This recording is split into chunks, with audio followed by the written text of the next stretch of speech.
नमस्कार दोस्तों, प्रथम आईएएस के इस एपिसोड में आपका फिर से स्वागत है। इस वीडियो में हम चर्चा करेंगे एक बहुत ही फेमस बिल की जो है कि शांति बिल। शांति बिल पार्लियामेंट से पास हो चुका है और अब बहुत ही जल्दी ये एक्ट बन जाएगा। तो अब देखते हैं दोस्तों कि आखिर इसकी ज़रूरत क्यों पड़ी है, इसका सिग्निफिकेंस क्या है, ये कैसे भारत के डेवलपमेंट को और फैसिलिटेट करेगा और इसके किस आधार पे आलोचना हो रही है, यानी कि what are the negatives that people are seeing in it. तो अब देखते हैं दोस्तों कि देखिए, पहले तो इसका पूरा नाम है sustainable harnessing and advancement of nuclear energy for transforming India, यानी कि शांति। तो हमने इस बिल में ही अपना नेचर बता दिया है। इंडिया ने ये चीज़ इंडिकेट कर दी है कि हम जो है हम एक हमारा जो न्यूक्लियर प्रोग्राम है वो सिविलियन कंट्रोल में रहता है और हम अपना जो भी न्यूक्लियर एडवांसमेंट है इसको पीसफुल पर्पजेज़ के लिए यूज़ करेंगे। तो ये हमारा क्लियर मैसेज है वर्ल्ड को कि किसी को इस बारे में कोई भी चिंता करने की ज़रूरत नहीं है। हालांकि इंडिया सॉवरेन है, लेकिन फिर भी हमारा ये पॉजिटिव मैसेज है वर्ल्ड के लिए। अब ये बिल क्या करेगा? This bill will completely transform India's nuclear governance architecture. अब ये कैसे करेगा वो हम आगे देखेंगे। अब हम देखते हैं कि आखिर इस बिल की ज़रूरत हमें क्यों पड़ी है। ज़रूरत हमें इसलिए पड़ी है दोस्तों, क्योंकि इस समय जो है हमें दो चीज़ों की बहुत ही ज़्यादा ज़रूरत है। पहला तो है कि हमें एनर्जी चाहिए, ढेर सारी एनर्जी चाहिए इलेक्ट्रिसिटी के फॉर्म में, और दूसरा ये है कि हमारा एक क्लीन डेवलपमेंट का गोल है। तो ये दोनों हमारे जो गोल है वो न्यूक्लियर पावर से ही पूरे होंगे, इसलिए हमें इस बिल की ज़रूरत पड़ी है। और ये बिल इसलिए लाया गया है ताकि प्राइवेट प्लेयर्स को न्यूक्लियर पावर का जो सेक्टर है उसमें फैसिलिटेट किया जा सके, यानी कि उनके एक्सपर्टीज़ को और उनके जो भी इसमें क्षमता है उसको जो है हम यूज कर सकें। तो दोस्तों, इससे पहले हम चर्चा करें, हम इससे पहले हम ये देख लेते हैं कि आखिर इंडिया का क्या मतलब वो रहा है आज तक का न्यूक्लियर पावर का या फिर न्यूक्लियर टेक्नोलॉजी को रेगुलेट करने का क्या मैकेनिज्म रहा है। तो सबसे पहले हम देखेंगे कि इंडिया ने 1948 में एटॉमिक एनर्जी एक्ट पास किया था, जिसमें हमने शो किया कि हमारा स्टेट कंट्रोल रहेगा ओवर एटॉमिक एनर्जी और हम इसे पीसफुल पर्पजेज़ के लिए यूज करेंगे। फिर उसके बाद आया एटॉमिक एनर्जी एक्ट 1962। इस एक्ट ने 1948 के एक्ट को रिप्लेस किया और साथ ही साथ इसने भारत में न्यूक्लियर रिसर्च और प्रोडक्शन को प्रमोट किया, सेफ्टी और रेगुलेशन पर भी विशेष ध्यान दिया, और हमने ये भी बताया कि हमारा कमिटमेंट है सिविलियन कंट्रोल और पीसफुल यूज के लिए। फिर उसके बाद दोस्तों देखते हैं कि एनपीटी में इंडिया का क्या स्टैंड है या फिर रहा है अब तक। एनपीटी यानी कि नॉन प्रोलिफरेशन ट्रीटी जो 1968 में आई थी, इंडिया ने इसको साइन नहीं किया क्योंकि इंडिया ने कहा कि ये डिस्क्रिमिनेटरी है। डिस्क्रिमिनेटरी कैसे है? डिस्क्रिमिनेटरी ऐसे है क्योंकि ये जो है न्यूक्लियर वेपन स्टेट्स को रिकॉग्नाइज करता है, कहता है कि 5 न्यूक्लियर वेपन स्टेट्स रहेंगे। तो इंडिया कहता है कि ऐसा क्यों होगा? अगर हम कंप्लीट डिसआर्मामेंट की बात करते हैं तो कुछ लोग न्यूक्लियर वेपन स्टेट्स के रूप में रिकॉग्नाइज होंगे, ये हमें अच्छा नहीं लगता, ये डिस्क्रिमिनेटरी है, इसलिए हम इसे साइन नहीं करेंगे। और इसने और दूसरा था कंप्लीट न्यूक्लियर डिसआर्मामेंट। तो इसमें दोस्तों एक चीज़ देखने वाली बात है कि जब भी हम नॉन प्रोलिफरेशन की बात करते हैं तो नॉन प्रोलिफरेशन हमेशा दो तरह का होता है। एक मतलब प्रोलिफरेशन दो तरह का होता है, एक होता है वर्टिकल प्रोलिफरेशन, एक होता है हॉरिजॉन्टल प्रोलिफरेशन। हॉरिजॉन्टल प्रोलिफरेशन का मतलब होता है एक देश से दूसरे देश, दूसरे देश से तीसरे देश में न्यूक्लियर टेक्नोलॉजी का जाना। तो एनपीटी इसके बारे में तो कहता था कि मतलब एक देश से दूसरे देश में, दूसरे से तीसरे, चौथे, पांचवें देश में ये टेक्नोलॉजी या न्यूक्लियर टेक्नोलॉजी नहीं जानी चाहिए, मटेरियल नहीं जाना चाहिए, फिसाइल मटेरियल नहीं जाना चाहिए। लेकिन वर्टिकल प्रोलिफरेशन के बारे में इसका कोई स्टैंड नहीं था कि अगर जिनके पास न्यूक्लियर वेपन्स हैं वो जितना चाहे उतना उसको बढ़ा सकते हैं। तो इस पर इसका कोई रेगुलेशन नहीं था, इसलिए इंडिया ने इसको मतलब सपोर्ट नहीं किया। अब आगे देखते हैं दोस्तों, अब इस बिल के बारे में देखते हैं कि कैसे ये इंडिया के न्यूक्लियर गवर्नेंस आर्किटेक्चर को रिप्लेस करेगा या फिर चेंज करेगा। देखिए, ये पहले तो दो चीज़ों को बदलेगा। पहला है एटॉमिक एनर्जी एक्ट ऑफ 1962 और दूसरा है civil liability for nuclear damage act तो 2010। एक के थ्रू ये प्राइवेट प्लेयर्स को लाएगा और दूसरे के तहत ये अगर कोई भी न्यूक्लियर मिसहैप हो जाता है, कोई एक्सीडेंट होता है, तो उसमें किसकी लायबिलिटी होगी, कैसे होगी वो लायबिलिटी, उसको तय करेगा। तो आइए अब इसके प्रोविजंस को देखते हैं। पहले है कि who can build and operate nuclear plants. अब इसका ये है आंसर कि now private players can also do it along with public companies. पहले पब्लिक कंपनीज ही कर सकती थी, लेकिन अब प्राइवेट प्लेयर्स भी इसको कर सकते हैं। अब दोनों, यानी कि पब्लिक और प्राइवेट दोनों, can store, import and export nuclear fuel. They can purchase and export, import nuclear technology, nuclear equipment और न्यूक्लियर मिनरल्स। यानी कि जो भी न्यूक्लियर से रिलेटेड मतलब नेसेसिटीज़ हैं, उनको प्राइवेट प्लेयर्स भी वैसे ही मतलब अपने आप परफॉर्म कर सकते हैं जैसे पब्लिक कंपनीज कर रही हैं। साथ ही साथ इस बिल ने एटॉमिक एनर्जी रेगुलेटरी बोर्ड के नाम से एक स्टेट्यूटरी बॉडी बनाई है। ये बॉडी क्या करेगी? ये बॉडी ऑथराइजेशन लेटर जारी करेगी कि हाँ, आप मैन्युफैक्चर कर सकते हो, आप स्टोर कर सकते हो रेडियो एक्टिव सब्सटेंसेस, आप रेडियो एक्टिव मटेरियल्स को डील करने वाले इक्विपमेंट्स को ला सकते हो, उन्हें कमीशन कर सकते हो, डीकमीशन कर सकते हो। तो इन सारी चीज़ों की परमिशन हमें एटॉमिक एनर्जी रेगुलेटरी बोर्ड देगा। तो पहले तो हमने प्राइवेट प्लेयर्स को लाया, फिर हमने एटॉमिक एनर्जी रेगुलेटरी बोर्ड के माध्यम से उन्हें रेगुलेट किया, लेकिन साथ ही साथ सेंट्रल गवर्नमेंट जो होगी वो सर्टेन क्रिटिकल एस्पेक्ट्स पे क्या करेगी? कंट्रोल भी करेगी। जैसे कि इनरिचमेंट कैसे किया जा रहा है, जैसे कि आइसोटोप्स जो निकल रहे हैं उनका यूज कैसे किया जा रहा है।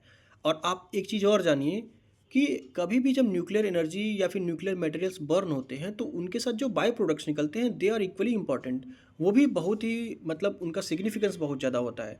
तो रीप्रोसेसिंग ऑफ स्पेंट फ्यूल्स, मतलब अगर फ्यूल ख़त्म हो गया तो उसका हम क्या करेंगे, और हमारा जो क्रिटिकल वेस्ट मिला उसको क्या करेंगे, इन सब चीज़ों के बारे में उसमें गाइडलाइंस लिखी हुई है। फिर उसके साथ ही मॉडरेटर्स और एब्जॉर्बर्स जो होते हैं, जैसे ग्रेफाइट्स की रॉड यूज़ की जाती हैं, ड्यूटेरियम ऑक्साइड यानी कि हैवी वाटर यूज़ किया जाता है, तो इनके बारे में सेंट्रल गवर्नमेंट जो है इनका रेगुलेटरी मैकेनिज्म डिसाइड करेगी। तो हमने इसके प्रोविजंस देख लिए। प्रोविजंस एक बार और मैं आपको रिपीट कर देता हूँ कि प्राइवेट प्लेयर्स भी हर वो काम कर सकते हैं जो कि पब्लिक कंपनीज करती थी। रेगुलेटरी बॉडी स्टेट्यूटरी बॉडी रहेगा जो इन सारी चीज़ों के बारे में ऑथराइजेशन लेटर जारी करेगा। Central government certain critical aspects को कंट्रोल करेगा। अब देखते हैं दोस्तों कि इसका एक जो मतलब एक क्रिटिक कह सकते हैं कि जब हमारे पास civil liability and nuclear damage act 2010 था तो इसमें एक प्रोविज़न था right to recourse. Right to recourse का मतलब क्या होता है कि जैसे कोई ऑपरेटर है, वो उसने किसी से इक्विपमेंट लिया और फिर वो मतलब फ्यूल को बर्न कर रहा है, इलेक्ट्रिसिटी प्रोड्यूस कर रहा है। अगर किसी वजह से कोई एक्सीडेंट होता है, मेल फंक्शन होता है, तो ऑपरेटर पहले विक्टिम को पैसे देगा, ठीक है, लेकिन ऑपरेटर बाद में जो भी उस इक्विपमेंट का सप्लायर रहेगा उससे पैसे लेगा भी, जो पैसे उसने यहाँ पे दिए हैं। इसे ही बोलते हैं राइट टू रिकोर्स, यानी कि आप यहाँ पे पहले कंपेंसेट कर दीजिए, फिर इक्विपमेंट बनाने वाला आपको कंपेंसेट करेगा। अब शांति बिल ने क्या है कि इसको थोड़ा चेंज कर दिया है। अब शांति बिल ये कहता है कि अब जो भी part of the written agreement होगा उसी तरह से समझौता होगा। It should be part of written agreement, मतलब कि जो भी ये राइट टू रिकोर्स में जो भी मैकेनिज्म है it should be part of the written agreement, ठीक है।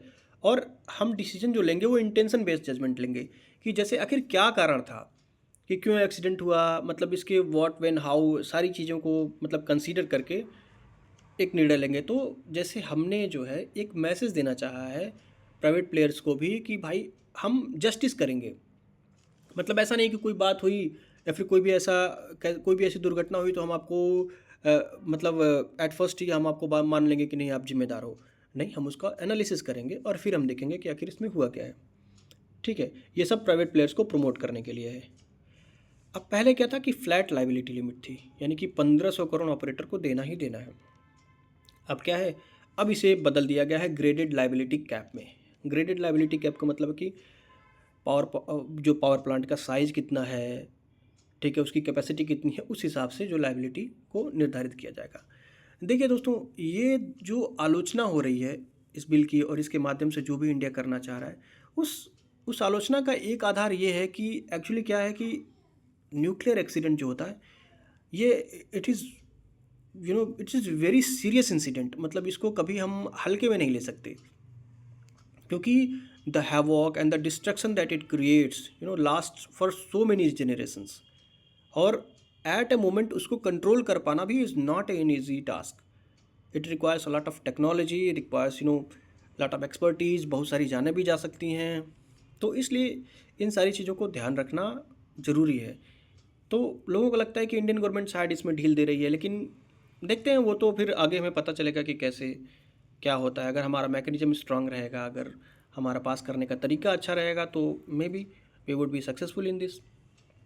अब इसका हम देखते हैं दोस्तों कि आखिर आज के हिंदुस्तान में इस तरह के बिल की ज़रूरत क्या है। तभी तो हम जो है इतना एफर्ट बना रहे हैं, इतनी सीरियस चीज़ को भी हम मतलब अपने लेजिस्लेशन के माध्यम से ईज़ करने की कोशिश कर रहे हैं। देखिए, हमारा मकसद है 2007 तक भारत को एक विकसित भारत बनाना। विकसित भारत के लिए क्या चाहिए? एनर्जी चाहिए। Energy in the form of electricity. हमारी क्या ज़रूरतें हैं?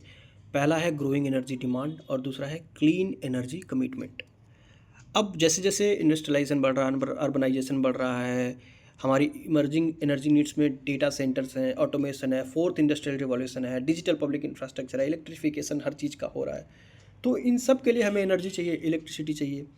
और साथ साथ हमें अपने कमिटमेंट्स भी पूरी करनी है भाई, कि हमें क्लीन एनर्जी करना है, हमें 2070 तक हमें नेट जीरो भी बनना है। तो पैरेलल चीज़ों को चलाने के लिए हमें ऐसे फॉर्म ऑफ फ्यूल की ज़रूरत है जो दोनों की चीज़ों को, दोनों ही हमारे डेवलपमेंट और क्लाइमेट दोनों के एक तरह से मतलब ऑब्जेक्टिव को पूरा करता हो। तो न्यूक्लियर एनर्जी इसमें सबसे ज़्यादा अच्छा है, प्रभावी है। हमारा क्लीन एनर्जी का गोल भी है INDC में। तो अब इंडिया का टारगेट ये है कि हमें 100 गीगावाट न्यूक्लियर पावर बनाना है 2047 तक। याद रखिएगा, 100 gigawatt of nuclear power bye 2047। अभी क्या क्या स्टेटस है? अभी का स्टेटस है कि हमें we are only producing 8.7 gigawatt of electricity by nuclear power, that is equivalent to 3% of the India's total energy production. जो कि हमारे अभी 7 सेंटर हैं, नरोरा, रावतभाटा, ककरापार, तारापुर, कैगा, कुंडकुलम और कलपक्कम में। अब हम ये ऑब्जेक्टिव कैसे मीट करेंगे? हमने एक नया नया तरीका निकाला है स्मॉल मॉड्यूलर रिएक्टर्स का। स्मॉल मॉड्यूलर रिएक्टर्स ये होते हैं जिनका प्रोडक्शन साइज़ थोड़ा छोटा होता है, ठीक है। और उसके माध्यम से क्या है कि हम एक कई जगहों पे इंस्टॉल कर सकते हैं, कि मतलब इस तरह से क्या होता है कि हमें ऑपरेट करने में और उसको चलाने में हमें हमारे लिए काफ़ी सुविधा होती है। और अगर ये छोटे छोटे काफ़ी कम डिस्टेंसेस पे लोकेटेड हो तो ट्रांसमिशन लॉसेस भी हमारे कम होंगे। इंडिया का टारगेट है कि पहले स्मॉल मॉड्यूलर रिएक्टर्स 2033 तक हमें 5 स्मॉल मॉड्यूलर रिएक्टर्स इंडिया में इस्टेब्लिश कर देने हैं। पहले हम इतना कर लेंगे, तब हम आगे बढ़ेंगे 100 gigawatt of nuclear power bye 2047 के टारगेट की तरफ। अब दोस्तों, कुछ कंपनीज देख लेती हैं जो वर्ल्ड लेवल पे बहुत ही फेमस हैं न्यूक्लियर पावर के क्षेत्र में, पावर प्लांट्स बनाने के लिए। जैसे रोसाटेम रसिया का है, वेस्टिंगहाउस USA का है, रेवा फ्रांस का है। अभी का जो अब देख लेते हैं कि कौन कौन सी ऐसी कंट्रीज हैं जो न्यूक्लियर पावर में बहुत ही आगे हैं। तो उसमें है United states is the leading producer of nuclear power, followed by China and followed by France. United states में 94 रिएक्टर्स हैं दोस्तों जो न्यूक्लियर पावर को प्रोड्यूस करते हैं। और साथ ही साथ फ्रांस में हम देखेंगे कि फ्रांस का हाईएस्ट शेयर है, यानी कि 67% of the French energy requirement comes from nuclear resources. अब साथ साथ चाइना भी आगे बढ़ रहा है। तो हम देखेंगे दोस्तों कि clean energy compulsion, developmental needs will push Nations more towards nuclear power. तो आगे के समय में ऐसा हो सकता है कि जैसे हमारी, क्योंकि हमें देखिए अब हमारा बहुत ही मतलब all form of human activities or in one way or other going towards digital forms, electronic forms. So all this information and all the processing of the data requires a lot of energy. तो हमें कोई ना कोई ऐसा power source चाहिए जो कि हमें अनइंटरप्टेड सप्लाई ऑफ इलेक्ट्रिसिटी दे सके। फॉसिल्स शायद हमारी रिक्वायरमेंट्स को नहीं मीट कर पाएंगे, तो इसीलिए हमें इस डायरेक्शन में जाना पड़ेगा। अब देखिए, इसमें कुछ कंसर्न ऐसे है दोस्तों कि हम सब इलेक्ट्रिसिटी चाहते हैं। We all want India to be self-sufficient in all forms of energy requirements. But problem ये होती है कि जब भी कभी ऐसे पावर प्लांट्स को इस्टेब्लिश होने की बात आती है, तो नॉट इन माई बैकयार्ड वाला, हमें पावर तो चाहिए पर ये हमारे घर के पीछे नहीं लगा होना चाहिए या फिर हमारे पास में नहीं होना चाहिए। तो इस तरह की चीज़ें जो है आगे चल के पब्लिक मूवमेंट्स को और सिविल सोसाइटी के एक्शंस को इनवाइट करती हैं। तो और साथ ही साथ जैसे फुकुशिमा में हुआ, जैसा चेरनोबिल में हुआ, जो कि न्यूक्लियर एक्सीडेंट्स थे। तो इन सब की वजह से भी जो है सोसाइटी में इतनी ज़्यादा एक्सेप्टेंस इस चीज़ की नहीं बन पा रही है। हालांकि धीरे धीरे जो है अगर इंडिया का एडवांसमेंट रहा, हमें अच्छी अच्छी कंपनीज़ मिली जो यहाँ पे इस तरह की चीज़ों को कर सकती हैं, तो मे बी हमारे लिए अच्छा होगा कि न्यूक्लियर पावर भी बने और हमें जो है हम अपने डेवलपमेंट को भी फैसिलिटेट करें और इन्वायरमेंट को भी फैसिलिटेट करें। बट हाँ, प्रिकॉशंस भी हम लेंगे और जो है हम अच्छे तरीके से अपनी ट्रेजेक्टरी ऑफ डेवलपमेंट को तय करेंगे। तो थैंक यू दोस्तों पेशेंटली इस वीडियो को सुनने के लिए। ये वीडियो यहीं पे समाप्त होता है। मैं चाहूँगा कि अगर आपको ये वीडियो पसंद आता है तो प्लीज़ इसे लाइक करिएगा, शेयर भी करिएगा और सब्सक्राइब करिएगा।